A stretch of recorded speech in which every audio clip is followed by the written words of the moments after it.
Hi guys, so today we're going to learn about a slightly different way of representing these relationships that we've been looking at with the x and the y, these linear relationships. We're going to learn about an equation that will help us set up what it all looks like. And so first thing we're going to do is we're going to do a little bit of practice with identifying y-intercept and slope. So for this first one, we're looking for the y-intercept. Remember, that's where the x equals 0, so that's right here. So with x equals 0, and this one, it happens to be 0. So the y-intercept for the y is 0. And then for the slope, remember we have to do change in y over change in x. So if we go from 0 to 3, that means we're doing plus 3 here. And then if we're going from 0 to 1, it means we're doing plus 1. And so that means our slope is 3 over 1, which is the same as just 3. So m, remember m is our slope, so m equals 3. All right, and then on to the next one. So here, looking at where x equals 0, that is going to be y of negative 1, so our y-intercept is negative 1. And then looking at the change again, we're going from negative 1 to negative 2. So remember, negatives sort of works backwards. So if we're going from negative 1 to negative 2, that's going to be minus 1. So remember, if you do negative 1 plus negative 1, then we get a negative 2. Or negative 1 minus 1, that's the same thing. And then if we're going from 0 to 3, that is going to be plus 3. And so that means that if we're doing change in y over change in x, that's going to be negative 1/3. And that can't simplify anymore, so that means our m is just going to be negative 1/3. All right, and then on to the next one. So where x equals 0, it's going to be right here. A common mistake that people will do is they'll see the y equals 0 here, so they think that that's going to be the y-intercept. But remember, the y-intercept is where x equals 0, so we have to do this one right here. And so where x equals 0, we have y is negative 6, so our y-intercept is going to be negative 6. And then if we're looking at our slope, we're going from negative 12 to negative 9. Again, since it's negatives, we look at it a little bit differently. But in order to do that, we do plus 3. So if you do negative 12 plus 3, we get negative 9. And then on the x side, we're going from negative 4 to negative 2. That's going to be a plus 2. So then if we're doing change in y over change in x, that's going to be 3/2, or 3 over 2. And that can't simplify at all, so our m is just going to be 3 over 2. All right, and then one more, so finding the y-intercept. This time it's all the way down here. So x equals 0 right here, and that is where y is 4. So y-intercept is going to be 4. And then looking at our change in the y, so going from 24 to 20, that's going down, so it's going to be a negative 4. And then going from negative 20 to negative 16, since it's negative, that means that we're actually going to be adding to do that, so that's going to be a plus 4. So this one is going to be a negative 4 over a positive 4, which simplify to negative 1, because 4 divided by 4 is 1, and then the negative makes it a negative 1. So m equals negative 1. Alright, so that gives us some practice with all of that. It's always good to make sure we're fluent in being able to find the slope and y-intercept, because that is one of the most important skills of these next couple of units. So we're going to learn about today, as I've sort of mentioned before, it's another way of representing this relationship that we have between the x and the y variables. And so we've also learned that using the slope, we can sort of find like the next value in a table. So say if we want it on this first one, if we wanted to find where x is 6, what's the y? So we know that the slope is 3, or 3 over 1. So an increase of 1 in x means an increase of 3 in the y. So 15 plus 3 is going to be 18. So we could find that value. And we can do that as much as we want. It could continue going up until a million or whatever to find what the respective y values are for each x.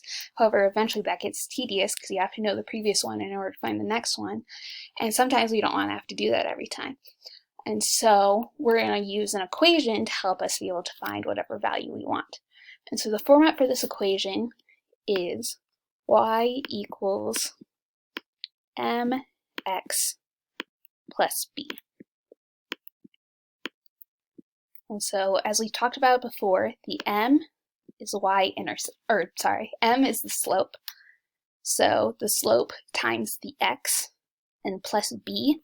We've mentioned this a little bit, but not talked about it too much, but the b is the y-intercept.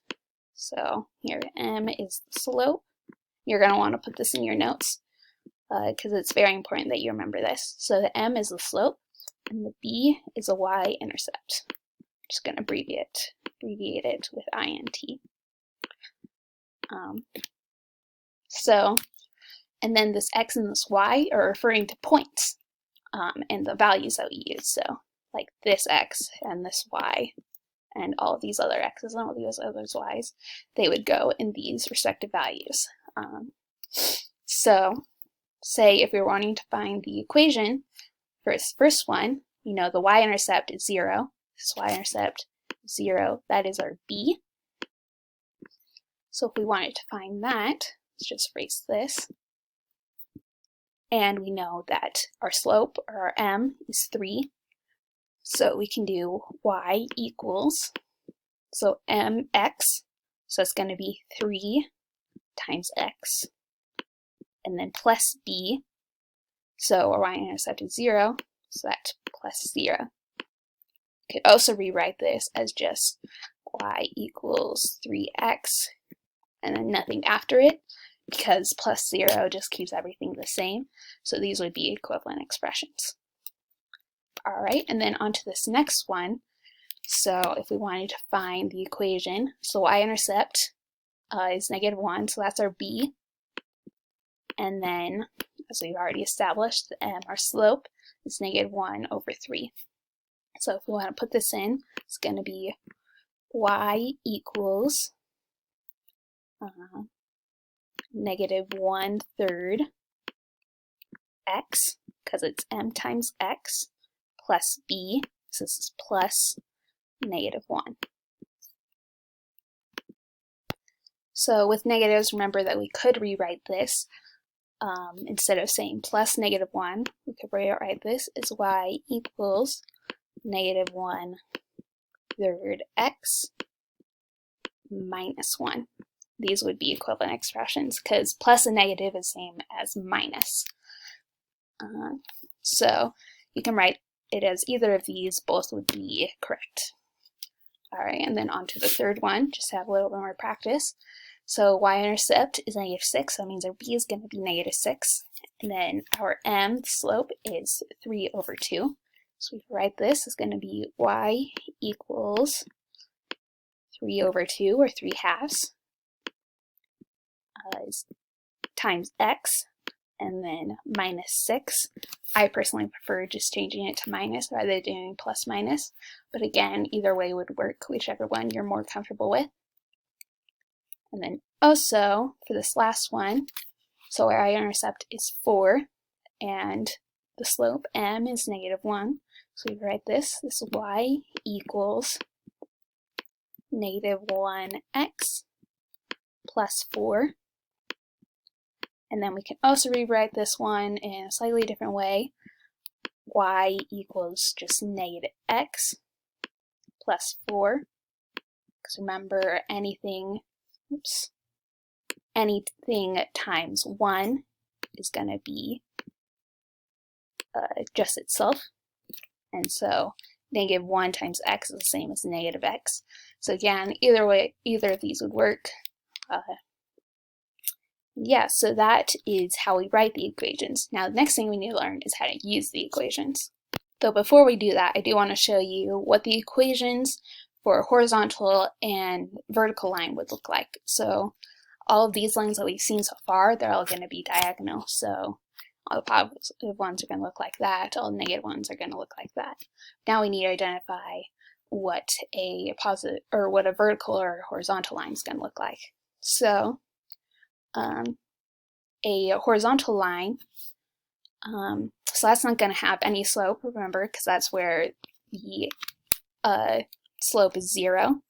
So if we apply this equation, so that means it's going to be y equals 0 x plus b.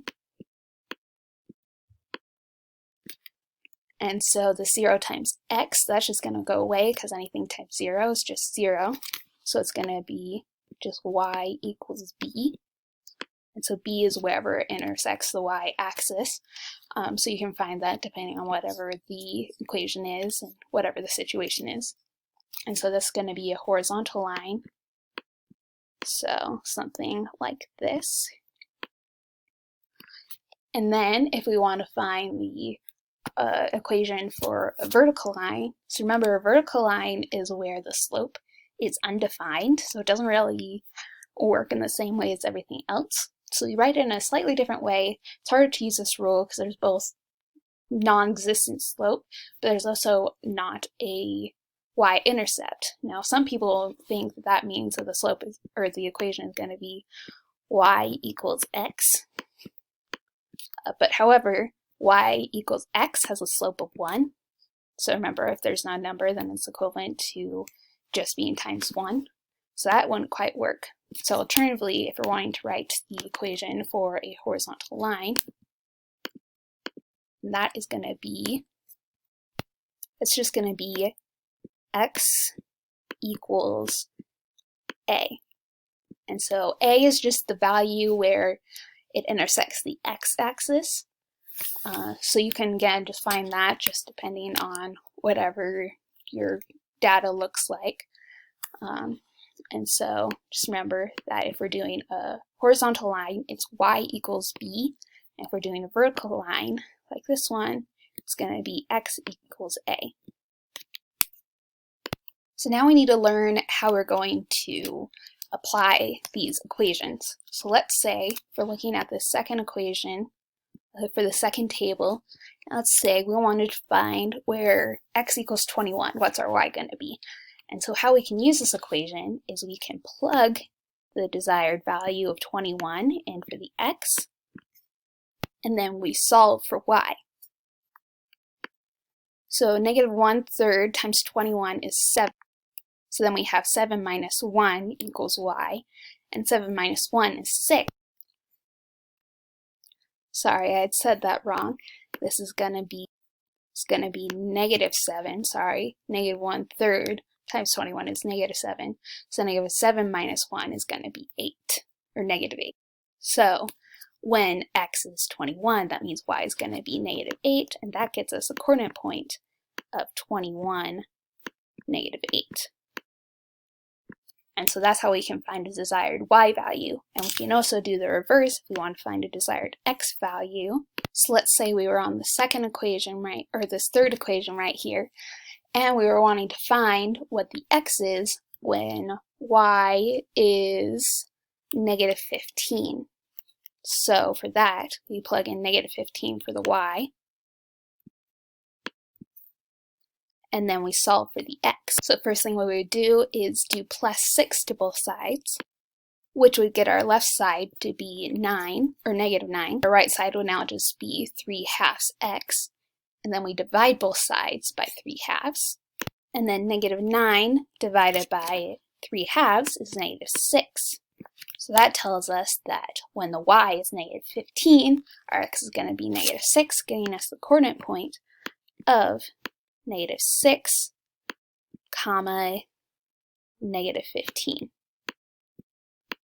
And so you see we can make coordinate points out of all of these, and just in general finding our desired values. So for these, it's essentially the same process for the rest of them. And so that's essentially what we're going to be working on in our assignment for today. If you have any more questions, just let me know. Have a good day.